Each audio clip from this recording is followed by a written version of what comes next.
Clorinde is coming out soon, and while I have a guaranteed 5-star, I have a dwindling supply of FTP primos. In other words, my world is becoming a desolate wasteland. Except for achievements. You see, by farming said achievements, I'll come across a bunch of quests and puzzles that will give me primos on top of what's already guaranteed.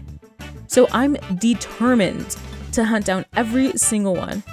Or at least try. If you've seen some of my stuff, then you know some of my unfortunate shortcomings. 4.7 releases in 2 weeks. I missed out on Arlecchino, and while I'm not 100% if I do want Clorinde, I do know that I want Navia. With my guaranteed 50-50, the proceeds will go to either one. I'll be using Paimon.moe to keep track of my progress, which is nice because it actually shows you how many primos you have left. So with 953 achievements under my belt, I have just under 2,245 primos waiting for me. Accounting for any time-gated ones, I'll have around 242 possible achievements worth 1,915 primos. I'll obviously end up with more than that, but I'm just hoping to add a sizable chunk to my savings and actually get closer to finishing up my achievements. With that said, let's get a move on. Okay, we are on day 1. I think today I just want to focus on exploring and trying to get through as much as I can. Yeah, so we'll see how far we go today. I think I only have a few hours to do this anyway, so yeah, it's gonna be a process. As always, I start off the challenge strong, but quickly came to realize just how much work it will actually take. I don't know why I do this to myself. I really should know better after putting myself through this so many times. I spent like 4 hours messing around in Economia when I only have 1 achievement to get through, which was just to find more chests. Maybe like around like 10 or so at this point, I don't really remember. Well, and I actually got it done in like 20 minutes, but I decided to keep going because I was like on a roll and I just wanted to get all of those sigils out of the way. Well, let me tell you how much time it took to find them and then check to see if I had already gotten them or not. Yeah, I was able to find all but 1, so I just had to cut out my losses and moved on to Chenyville. I actually made a decent amount of progress. I mean, it helped that I've been exploring the new regions in sections, so I'm not exactly tripping. But still, I'm already feeling cooked and it's just day 1. So pray for me, y'all.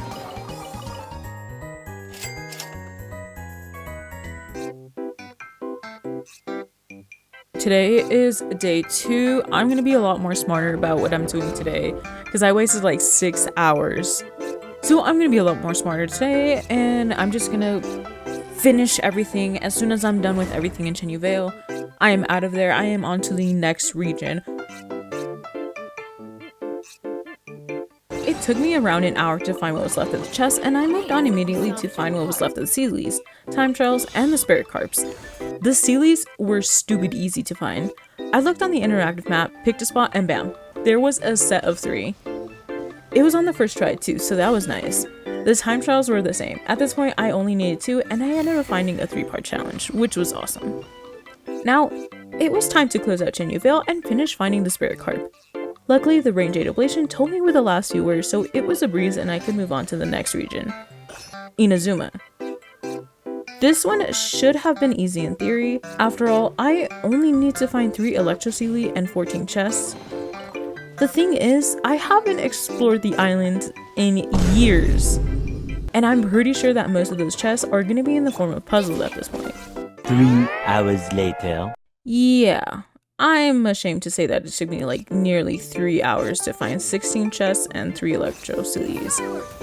I did not have the best of luck here. But now I'm ready to move on to Sumeru and have an even worse time.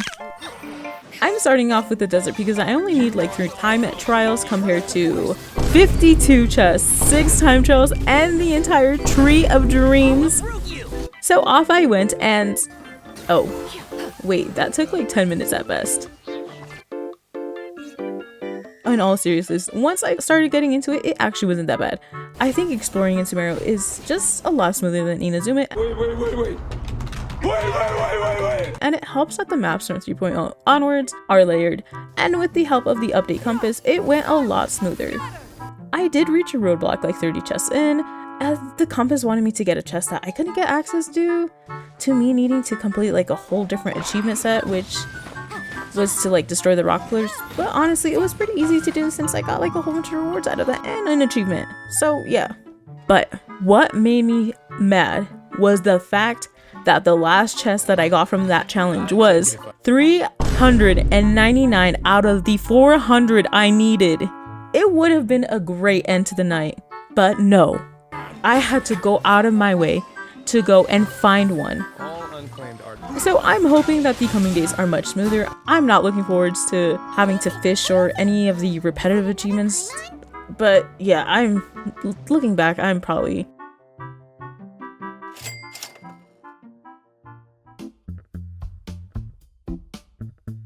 Today, I'm going to focus on doing all of these like elemental series.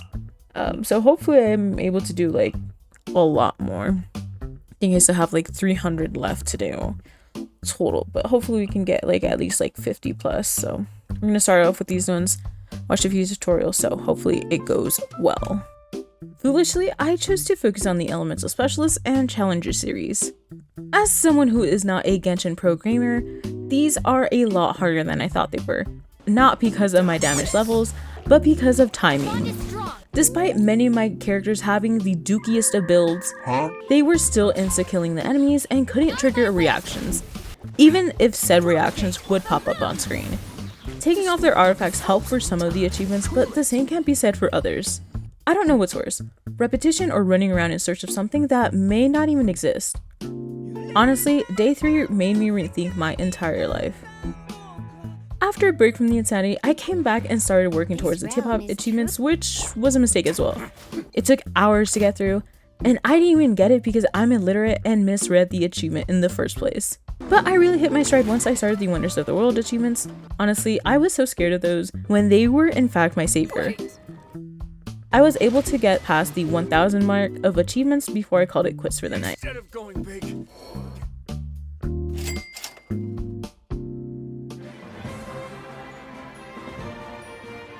Okay, so I literally just got up and now we're like, okay, it's starting. But yeah, I just got up.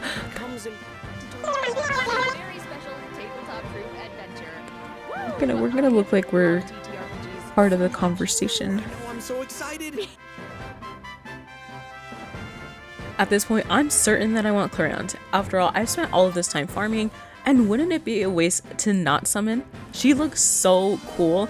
Like, the trailers and everything did her so much justice. I'm just hoping that, you know, she lives up to the hype. However, I, unfortunately, must bring you bad news.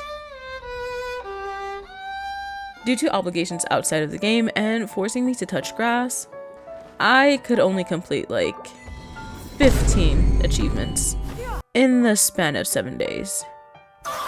So much for my earlier optimism, am I right? Despite my woes, I did manage to get enough fates to secure Clorinde at early pity. After all, my pity's sitting at around 27 right now, so that should account for me getting her.